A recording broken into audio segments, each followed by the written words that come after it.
ဒီအမျိုးသမီးက TV အစီအစဉ်တစ်ခုမှာပါဝင်ခဲ့ရကနေပြီးတော့မှအဲ့ဒါကြောင့်ပဲအသက်ခံလိုက်ရတာဒီအမှုကတော်တော်လေးကိုနာမည်ကြီးရဲ့အမှုတစ်ခုJerry Springer show ကို Nancy ဆိုတဲ့အမျိုးသမီးတယောက်ရောက်ရှိလာခဲ့တယ်။သူ symbol ကိုတက်လာတာနဲ့ခုံမသူဝင်ထိုင်လိုက်တယ်။တစ်ဖက်မှာလည်းသူ့ကိုအစင်သစ်စောင့်မျှော်နေတဲ့အမျိုးသမီးတယောက်ရှိတယ်။အဲ့ဒီအမျိုးသမီးရဲ့နာမည်ကကြတော့ Eleanor ။သူကဒီ Nancy ယောက်ျားနဲ့ဖောက်ပြန်နေတဲ့အမျိုးသမီးလို့ပြောလို့ရတယ်။လက်ရှိမှာတော့ Nancy အမျိုးသားဒီအမျိုးသမီးနဲ့လက်ထပ်လိုက်ပြီ။ဒီအစီအစဉ်ကိုထုတ်လုပ်ကြတဲ့ထုတ်လုပ်သူတွေအစီအစဉ်မှာပါဝင်တင်ဆက်နေတဲ့သူတွေအကုန်လုံးကဒီ rating အတွက်ပဲလုပ်နေကြတာ။လူတွေရဲ့ခံစားချက်တွေနဲ့စော်ကစားနေကြတာလို့ပြောလို့ရတယ်။ဒီအချိန်မှာပဲအစစ်စင်တင်ဆက်နေတဲ့ Jerry က Nancy ကိုမေးလိုက်တယ်။ဘာဖြစ်ကြတာလဲပေါ့နော်အဲ့လိုမေးတဲ့အချိန်မှာ Nancy ကကျမနဲ့ကျမယောက်ျား Rolf တို့ကကျမတို့အိမ်တော်ကြီးကိုပြန်အဆင်ပြေအောင်လုပ်ဖို့အတွက်စ조사နေကြတယ်။ဒါပေမဲ့ဒီအမိုက်မကကျမတို့ရဲ့အိမ်တော်ကြီးမှာပါဝင်ပြီးတော့ပတ်သက်နေတော့ပဲရှုပ်နေတော့ပဲဆိုပြီးတော့ပြောလိုက်တယ်။ဒီစကားကိုကြားခဲ့ရတဲ့အခါမှာတစ်ဖက်ကအမျိုးသမီးကလည်းဆဲလိုက်တယ်။ဆဲလိုက်တော့ဒီပွဲကြည့်နေတဲ့ပရိသတ်တစ်ခုလုံးကဝါးကနေဖြစ်ကုန်ကြရောသူတို့တွေကလည်းစိတ်ဝင်စားနေကြတယ်တခြားသူရဲ့ပြဿနာတွေကိုတော်တော်စိတ်ဝင်စားပြီးတော့ပျော်ရွှင်နေကြတာပေါ့ပွဲကြီးပရိသတ်ကလည်း Jerry ကဒီအချိန်မှာဝင်ပြီးဖြန့်ဖြေပေးတယ်လို့နဲ့သူကထပ်ပြီးတော့မီးလောင်ရလေးပင်လှုပ်ပြန်ရောဒါဆိုရင်နေ Rolf နဲ့ဘယ်တော့ကနောက်ဆုံးတွေးခဲ့ရလဲဆိုတော့ Nancy ကလည်းမနေ့ကအထိသူ့ယောက်ျားသူနဲ့အတူတူရှိနေခဲ့ရဲဆိုတဲ့အကြောင်းကိုပြောပြတယ်ဒီအချိန်မှာလည်းတစ်ဖက်ကအမျိုးသမီးက Nancy ကိုဆဲလိုက်သေးရဲ့သူက Nancy နဲ့မနေချင်တော့ဘူးပေါ့ Rolf က Nancy နဲ့မနေချင်တော့ဘူးဒီသူနဲ့ပဲနေချင်နေရNancy ကိုစိတ်ကုန်နေပြီပေါ့အဲ့လိုစကားတွေကိုလည်းပြောလိုက်တယ်ပရိသတ်တွေကလည်းလှောင်ရှိနေကြတယ်အဲ့ဒီအချိန်မှာခဏနေရောအစီအစဉ်တင်ဆက်တဲ့သူက Rolf ကို symbol ကိုခေါ်လိုက်တယ် Rolf symbol ကိုရောက်လာတဲ့အချိန်မှာ Nancy ကိုရော Eleanor ကိုရောနှစ်ယောက်လုံးသူကနမ်းလိုက်တယ်တော်တော်လေးကိုအရှက်မဲတယ်သူ Rolf က symbol ရောက်လာတော့ Nancy ပြောတဲ့စကားဟုတ်တယ်မနေ့ကညတုန်းကအထိသူ Nancy နဲ့အတူတူရှိနေခဲ့တယ်ဆိုတာမှန်တယ်ဒါပေမဲ့သူက Eleanor နဲ့လွန်ခဲ့တဲ့တစ်လလောက်ခရဲကလက်ထပ်ပြီးသွားပြီဆိုတဲ့အကြောင်းအဲ့မှာဝန်ခံလိုက်ရောဒီအချိန်မှာ Nancy ကရှက်တာပေါ့မျက်နှာလည်းအရန်ပူနေပြီးပရိသတ်တွေကလည်းသူ့ကိုလှောင်ပြောင်နေရပဲများနေတဲ့အခါကျတော့သူအတော့ရှက်နေပြီဒါပေမဲ့သူရဲ့ကန်ဆိုးမှုတွေကအခုမှအစပဲရှိသေးတယ်စီစဉ်တင်ဆက်တဲ့ Jerry က Nancy ကိုစွပေးရပေါ့သူကနေကိုမချစ်တော့ဘူးနည်းနည်းအတူတူမနေချင်တော့ဘူးလို့ပြောတယ်ဆိုပြီးတော့ဒါပေမဲ့ဒီအချိန်မှာ Nancy ကဒီထောင်ချောက်ထဲကိုမဝင်တော့ပဲနဲ့ဟုတ်ပြီဒါဆိုရင်တော့ကျမနှုတ်ဆက်ခဲ့ပါတယ်ဆိုပြီးတော့သူကအစီအစဉ်ကနေထွက်သွားတယ်ဒီဒုတိယပိုင်းအစီအစဉ်မှာထပ်ပြီးတော့မပါဘူးဆိုရင်တော့သူ့အိမ်ပြန်ဖို့အတွက်ပေါ့နော်ဒီလမ်းစရိတ်လက်မှတ်မဖြတ်ပေးဘူးဆိုပြီးတော့ဒီထုတ်လုပ်သူဘက်ကနေပြီးတော့ချိန်ချောက်လာခဲ့တယ်ဒါပေမဲ့သူမဂယူးမဆိုင်ပါဘူးသူဒီအတိုင်းပတ်စံမရှိရင်ဒီတိုင်းလမ်းလျှောက်ပြီးအိမ်ပြန်မယ်ဆိုပြီးတော့ထွက်လာခဲ့လိုက်တယ်ဘတ်စကားမှတ်တိုင်ဝင်ရောက်တော့သူ့ကိုတနာနေတဲ့ဒီလူတယောက်ကသူ့ကိုကားလက်မှတ်ဖို့ပေးလိုက်တဲ့အတွက်သူအိမ်ပြန်လို့ရသွားတယ်Nancy မှာက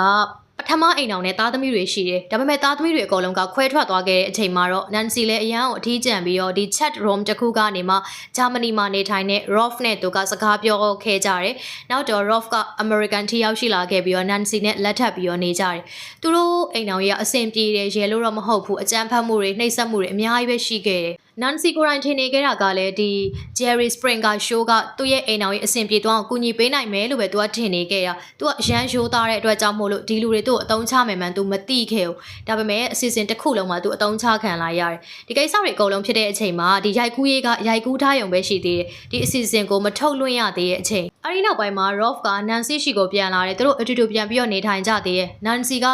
Rolf ကိုယုံတော့မယုံတော့သူ့နာကိုလုံးဝမသွားဖို့အတွက် Rolf ကိုတခါတည်းအမိန့်ချလိုက်တယ်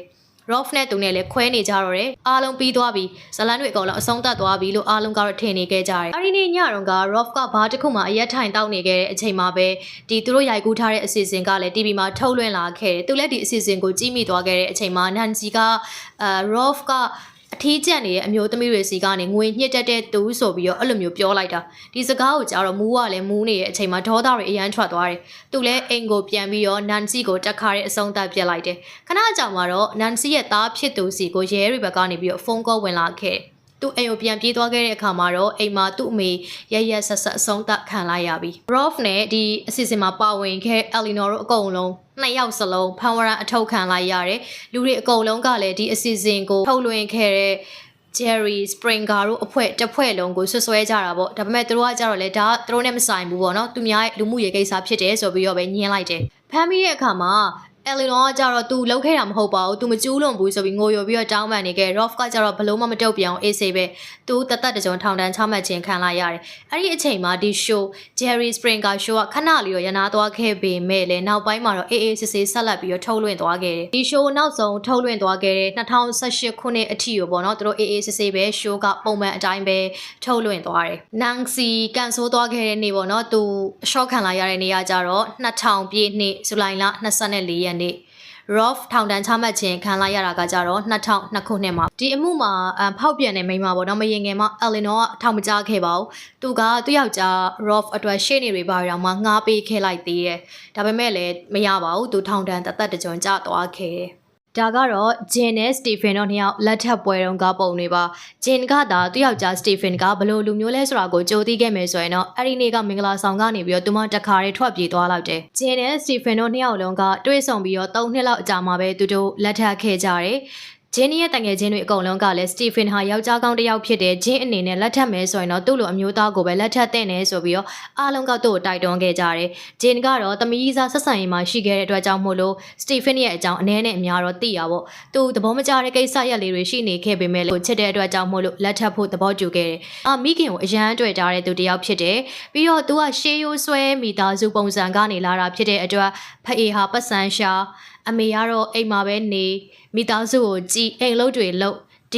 ီပုံစံကိုသူကယုံကြည်ရဲ့သူတယောက်ဖြစ်တယ်သူကစတီဖန်နဲ့လက်ထပ်ပြီးနောက်မှာလဲစတီဖန်ကိုချစ်တဲ့အတွက်ကြောင့်မို့လို့အိမ်အောင်ရှင်မတယောက်တာဝန်ကိုပျော်ပျော်ရွှင်ရွှင်ပဲသူကခံယူလိုက်တယ်သူတို့အိမ်အောင်ကြီးကပထမပိုင်းမှာတော့ပုံမှန်ပဲအရန်ကိုတာယာပျော်ရွှင်နေခဲ့တယ်ဒေါ်လာ9သိန်းလောက်တန်တဲ့အိမ်ကြီးထဲမှာသူတို့နေထိုင်နိုင်ပြီးခလေး2ယောက်လည်းရှိနေပြီးဘဝတကယ်ကိုအပျော်ရွှင်စရာအကောင်းဆုံးအချိန်မှာရှိနေတာသူက Wall Street က stock ဈေးကွက်တစ်ခုမှာအလုပ်လုပ်နေတဲ့သူလည်းဖြစ်တယ်ဒါပေမဲ့2000ပြည့်နှစ်ကိုရောက်ရှိလာတဲ့အချိန်မှာတော့ဒီ share ဈေးကွက်တွေထိုးကျပြီးတော့ဒီအလုပ်လုပ်နေတဲ့သူတွေအကုန်လုံးလေဒုက္ခရောက်သွားခဲ့ကြရတယ်အဲ့ဒီထဲမှာသူ့လဲပါတယ်သူ့မှာဝင်ငွေမရှိတော့တဲ့အခါမှာတော့စတီဖန်ကစိတ်အပြောင်းလဲတွေအရန်ကိုမြန်လာခဲ့တယ်။သူ့မှာအကျွေးတွေကလည်းများနေပြီးအိမ်လာကားတွေအကျွေးတွေဒါတွေအကုန်လုံးကိုသူပေးဆက်ရတော့မယ်။သူ့မိသားစုအရှိမသူကအမြဲတမ်းမမတ်ရက်တည်ပေးခဲ့တဲ့သူဆိုပေမဲ့အခုအကျွေးတွေပုံနေတဲ့အချိန်မှာသူ့ရဲ့စိတ်အခြေအနေကလုံးဝပြောင်းသွားတယ်။သူကတော့သူ့ရဲ့မိန်းမဂျင်ကိုသူ့ရဲ့ကိုယ်ပိုင်ငွေတွေတုံးပြီးတော့အလုပ်ပြန်စမှာလို့ပြောလေးရှိတယ်။တခါတလေရုံးခန်းထဲမှာတယောက်တည်းအချိန်အကြာကြီးထိုင်နေပြီးတော့ဘယ်တွေပျောက်လို့ပြောင်းနေမှမသိဘူး။သူလှုပ်ချင်တာတွေလုပ်နေတယ်။နောက်ထပ်ကြေကွဲစရာကောင်းတဲ့ကိစ္စတစ်ခုကတော့ Stephen အရန်ကိုခင်တွေ့ရတဲ့သူ့ရဲ့မိခင်ကွယ်လွန်သွားခဲ့ရပဲအဲ့ဒီအချိန်မှာ Stephen ရဲ့ပုံစံကလုံးဝကိုပြောင်းလဲသွားခဲ့တယ်သူအခုလိုမျိုးတွေဖြစ်နေရကိုမိမကလည်းတတိထားမိတယ် Stephen တယောက်နောက်မီးလင်းနေရလားဖောက်ပြန်နေရလားလို့တော့မှပဲထင်မိသွားတဲ့အထိပဲဒါပေမဲ့သူတို့ရဲ့မင်္ဂလာနှစ်ပတ်လည်နေရောက်ရှိလာခဲ့တဲ့အခါမှာ Stephen က Jin ကို New York မြို့မှာရှိတဲ့စိန်ခံဟိုတယ်တစ်လုံးကိုခေါ်သွားခဲ့တယ်အကောင်ဆုံးဟိုတယ်ခန်းကိုငှားပြီးတော့သူတို့ပျော်ပျော်ရွှင်ရွှင်နေကြတယ်ဒီကိစ္စတွေအကုန်လုံးမှာငွေပေးချေမှုတွေအကုန်လုံးအတွက် Stephen က cash ကိုပဲအသုံးပြုနေခဲ့တာကို Jin ကသတိထားမိတယ်တခုခုတော့မှားယွင်းနေရဲဆိုတာကိုသူသိတယ်ဒါပေမဲ့ဘယ်အရာမှားနေရလဲဆိုတာကိုတော့သူသိချမသိဘူးတရက်မှာတော့ Stephen ကသူ့ဦးလေးဖြစ်သူနဲ့ငါသွားမြားမယ်ဆိုပြီးထွက်သွားတာသူလုံးဝပြန်မလာခဲ့ဘူးအချိန်အတော်ကြာတော့မှရဲရရှိကနေသတင်းကြားခဲ့ရတာက Stephen အဖမ်းခံလိုက်ရတယ်ဆိုတာပဲမိမဖြစ်သူကလည်းသူ့ယောက်ျားဘာအမှုနဲ့အဖမ်းခံရတာလဲဆိုတာကိုမသိသေးဘူးသိသွားတဲ့အချိန်မှာသူလည်းတော်တော်လေးကိုလန့်သွားခဲ့တယ်သူ့ယောက်ျားဗန်ဓမြတိုင်းမှုနဲ့အဖမ်းခံရတယ်သူ stock ဈေးကွက်မှာစတင်ပြီးတော့အရှုံးပေါ်လာတဲ့အချိန်မှာတော့သူကဘန်ဓမြတိုက်တဲ့အလုပ်ကိုစလုပ်ခဲ့တယ်သူကဘန်တွေရှိသွားဖို့ရင်ကင်မရာကိုရှောင်ပြီးတော့ဒီဘန်ဝင်တန်းအောင်စာတိုလေးပေးပြီးတော့ချိန်ချောက်တယ်ပြီးတော့သူ့သားဖြစ်သူရဲ့ကြောပေါ်အိတ်ထဲမှာငွေတွေကိုထည့်ပြီးတော့အသားအရာထွက်ခွာသွားခဲ့တယ်ခိုးရိတ်ဓမြတွေကဘလောက်ပဲစစ်စနစ်ကြကြလုံးလုံးတခုခုတော့လွဲနေတတ်တယ်သူ့ကိုဘလို့ဖမ်းမိရလဲဆိုလို့ရှင်တော့သူ့ဘန်ဝင်တန်းအောင်ပေးတဲ့စာတိုအဲ့ဒီစာပေါ်ကသူ့ရဲ့လက်ပွေရာကြောင့်သူဖမ်းမိသွားခဲ့တာသူမူးပြီးတော့ကားမောင်းတဲ့ကိစ္စနဲ့တစ်ခေါက်တုန်းကသူအဖမ်းခံရဘူးတဲ့အဲ့ဒီလက်ပွေရာနဲ့ဒီစာတိုပေါ်မှာပေါ်နေတဲ့လက်ပွေရာနဲ့တိုက်စစ်ကြည့်လိုက်တဲ့အခါမှာတော့သူ့ဆိုတာကိုသိသွားတဲ့အတွက်ဖမ်းခံခဲ့ရတယ်မိမဖြစ်သူဂျင်ကလုံးဝမယုံကြည်ခဲ့ဘူးဒါပေမဲ့နောက်ဆုံးမှာတော့သူ့ယောက်ျားဓာတ်တွေလောက်ခဲ့တယ်ဆိုတာကိုသူသိသွားခဲ့တယ်စတီဖန်လည်းထောင်တန်းကိုနှစ်ချမှတ်ခြင်းခံလိုက်ရအထူးဆန်းဆုံးကသူခိုးယူခဲ့တဲ့ငွေတွေဗန်ဓမြတိုက်ပြီးရလာတဲ့ငွေတွေကိုသူကအကျွေးဆက်တာအိမ်လာကပေးရမျိုးတွေမှာသုံးဆွဲခဲ့တာမဟုတ်ဘဲနဲ့သူကမိသားစုကိုဇိမ်ခံပစ္စည်းတွေဝယ်ပေးတာမျိုးခရီးထွက်တာမျိုးတွေမှာသုံးဆွဲခဲ့မိသားစုအရှိမသူကနမဲမပြတ်ချင်တာအဓိကကတော့မိသားစုတစုမှာအချင်းချင်းရှိနေတဲ့သူတွေကြမိသားစုဝင်တွေအချင်းချင်းကြားမှာပွင့်လင်းမြင်သာမှုရှိတဲ့နဲ့စတီဖန်ကကြတော့ပြဿနာတွေအားလုံးကိုတယောက်တည်းပဲရင်ဆိုင်ဖြေရှင်းပြီးတော့အဓိကပြောပြရမယ့်ကိစ္စတွေကိုဖုံးကွယ်ထားခဲ့ပြီးတော့မာနကလည်းရှိမှာပေါ့မိသားစုအရှိမသူ ကိုသူအမြဲတမ်းအောင်မြင်နေတဲ့သူတယောက်ဖြစ်သူ့ရဲ့စိတ်ကူးထဲမှာပုံဖော်ထားပြီးသားအခုမှအခုလိုမျိုးကြာရှုံးသွားတာကြီးကိုသူကမပြစေခြင်းနဲ့မာနမျိုးဂျင်ကိုသူကအိမ်မှာပဲထားတာအိမ်အောင်ရှင်မတယောက်ပဲသူကဖြစ်စေခြင်းခဲ့တာကိုအပြင်လောကနဲ့အဆက်အသွယ်ပြတ်နေတဲ့ဂျင်ကသူ့ယောက်ျားဘာတွေဖြစ်နေလဲဆိုတာကိုလည်းတကယ်မသိခဲ့ဘူး။ရလာကတော့စတီဗင်အနေနဲ့အရာအလုံးဆုံးရှုံးသွားခဲ့ရတယ်။သူထောင်ကျပြီး8လအကြာမှာပဲဂျင်ကသူနဲ့ကွာရှင်းလိုက်တယ်။သူဒါတကယ်လို့ကိစ္စတွေအကုန်လုံးအမှန်အတိုင်းပြောပြခဲ့မယ်ဆိုရင်တော့မှဂျင်ကသူ့နာမှာအမြဲရှိရင်ရှိပေးနေခဲ့အောင်မှာဂါနာနိုင်ငံသားအီဗိုနိုအာကတော့2025ခုနှစ်ရဲ့ဒီဇင်ဘာ25ရက်နေ့မှာကဘာပြတ်မယ်ဆိုပြီးတော့ဟောကိန်းထုတ်ခဲ့တာဒီကိစ္စနဲ့ပတ်သက်ပြီးတော့ဖြစ်မလာတဲ့အတွက်ကြောင့်မို့လို့ဝေဖန်ခံနေရတဲ့အပြင်သူက Mercedes-Benz ကားတစ်စီးကိုလည်းဝယ်ယူလိုက်တဲ့အတွက်သူ့နောက်လိုက်တွေရဲ့အပြင်းထန်ဝေဖန်ခြင်းကိုခံနေရတယ်ဒီဇင်ဘာ25ရက်နေ့မှာဘာတစ်ခုမှဖြစ်မလာခဲ့ခြင်းအပေါ်ကိုသူကလည်းဖျားသခင်ကသူ့ရဲ့ဆူတောင်းချက်တွေကြောင့်ဒီဘေးအန္တရာယ်ကြီးကိုဖယ်ရှားပေးလိုက်တာပါခဏလောက်အချိန်ရွှေ့ထားပေးရပါဆိုပြီးတော့သူကထပ်ပြီးတော့ပြောဆိုခဲ့တယ်ပထမတော့ကသူဟောကိန်းထုတ်ခဲ့တာကကျတော့2025ခုနှစ်ဒီဇင်ဘာ25ရက်နေ့မှာကဘာပြတ်လိုက်မယ်သူကိုယ်တိုင်ကလည်းလူပေါင်း9000လောက်စံနဲ့တင်မောအကြီးကြီးကိုစောက်လုပ်နေခဲ့တာဒီတင်မောအကြီးကြီးပြီးစီးသွားပြီဆိုလို့ရှင်တော့အေယာမတင်မောကြီးပေါ်မှာလူအယောက်9000လောက်ကိုသူကဘေးကင်းသွားဖို့အတွက်ကဲတင်ပေးမယ်နောက်ထပ်လူတွေအများကြီးကိုကဲတင်ပေးဖို့အတွက်သူနောက်ထပ်တင်မောကြီးတွေအများကြီးစောင့်ရအောင်မယ်ဆိုပြီးတော့လေသူကပြောဆိုထားခဲ့တာသူပြောထားတဲ့ဒီဇင်ဘာ25ရက်နေ့မှာဘာတစ်ခုမှဖြစ်မလာခဲ့ဘူးဒီအချိန်မှာသူကဘာထပ်ပြောလဲဆိုရင်တော့ဖခင်သခင်ကသူ့ရဲ့ဆူတောင်းတန်တွေအကုန်လုံးကိုနားထောင်လိုက်ပြီးဖခင်ကသူ့ရဲ့ဆူတောင်းတန်တွေကိုဖြည့်ဆည်းပေးပြီးတော့မိုးရွာသွန်းမှုကိုလည်းရက်ဆိုင်ပေးလိုက်တယ်ရက်ရွှေ့ပေးလိုက်တယ်သူ့ကိုနောက်ထပ်အချိန်ထပ်ပေးလိုက်တယ်ဒါမှသူနောက်ထပ်လူတွေအများကြီးကိုကဲတင်ဖို့အတွက်သင်းမောတွေအများကြီးထပ်ပြီးတော့စောင့်လို့ရအောင်ပါဆိုပြီးတော့ပြောတယ်ဒီကိစ္စကိုတော့ပထမတွေကလူတွေအားလုံးသိကြပါတယ်အခုနောက်ပိုင်းမှာကျတော့သူကဒီ Mercedes-Benz ကားတစ်စီးကိုဝယ်ယူလိုက်တာဖြစ်တဲ့အတွက်ကြောင့်မို့လို့သူ့ရဲ့နောက်လိုက်တွေကြားထဲမှာညှင်းခုန်မှုတွေနဲ့ဝေဖန်သံတွေကလည်းထွက်ပေါ်လာခဲ့တယ်လူတွေအမျိုးမျိုးပြောဆိုဝေဖန်နေခဲ့ကြတာကျတော့သူစောင့်လုံးနေတဲ့ဒီသင်းမောတွေဆိုတာကလည်းလူတွေအများကြီးစံနေအနေအထားမရှိဘူးဒါကိုတော့ဗီဒီယိုထဲမှာတွေ့မြင်ရနိုင်တယ်သူအများစုကတော့သူ့ရဲ့ဟောပြောချက်တွေကရည်စရာကောင်းတယ်ဆိုတာကိုသိကြပေမဲ့သူ့အမှန်တကယ်ယုံကြည်နေတဲ့သူတွေကလည်းရှိတဲ့အခါကျတော့တကယ်ကိုဒုက္ခရောက်သွားခဲ့ကြတဲ့သူတွေကလည်းရှိတယ်တကယ်ပဲပိုင်ဆိုင်မှုတွေအကုန်လုံးကိုရောင်းချစွန့်လွှတ်ပြီးတော့ဂါနာနိုင်ငံကိုရောက်ရှိလာခဲ့ကြတဲ့သူတွေလည်းရှိတယ်သူ့ကိုယုံကြည်ကြတဲ့လူအများအပြားကလည်းအလှူငွေပေးရတွေလုပ်ခဲ့တယ်အခုဆိုရင်တော့သူကဒေါ်လာ3သိန်းလောက်တန်ကြေးရှိတဲ့2025ထုတ် Mercedes-Benz ကားတစ်စီးကိုဝယ်ယူလိုက်တယ်ဆိုတဲ့ဆွဆွဲမှုတွေကိုလည်းခံနေရတယ်သူရရှိထားတဲ့အလှူငွေတွေနဲ့ပတ်သက်တဲ့စည်ရင်းအင်းတွေကလည်းနည်းနည်းလေးမှပွင့်လင်းမြင်သာမှုရှိတာနည်းနည်းလေးမှမရှိဘူးယုံကြည်လွယ်တဲ့သူတွေကတော့ဒီကိစ္စမှာတော်တော်လေးကိုဒုက္ခရောက်သွားကြတဲ့သူတွေလည်းရှိပါတယ်သူကလူတွေရဲ့ကြောက်စိတ်ကိုအတုံးချသွားတာမျိုးပေါ့ကြောက်တတ်တဲ့သူတွေကတော့သူပြောတာကိုအမှန်လို့ထင်ပြီးတော့ယုံကြည်ပြီးတကယ်ကိုမှအကြီးကြီးတွေလုံမိကြတယ်ငွေကြေးဆိုင်ရာပွင့်လင်းမြင်သာမှုမရှိတာလည်းတခုလူတွေသူ့ကိုလှူဒန်းထားတဲ့ငွေကြေးတွေဆိုရင်တော့ဘာစရင်အင်းမှမရှိဘဲနဲ့ဘယ်ကိုရောက်ရောက်သွားမှတော့မသိဘူးဒီကိစ္စကတော့စင်ကျင်တုံတရားနဲ့လူတယောက်ရဲ့တွေးခေါ်ပုံကဘယ်လောက်တောင်မှအရေးကြီးလဲဆိုတာကိုမိမောင်းထိုးပြနေတဲ့ case တစ်ခုပါပ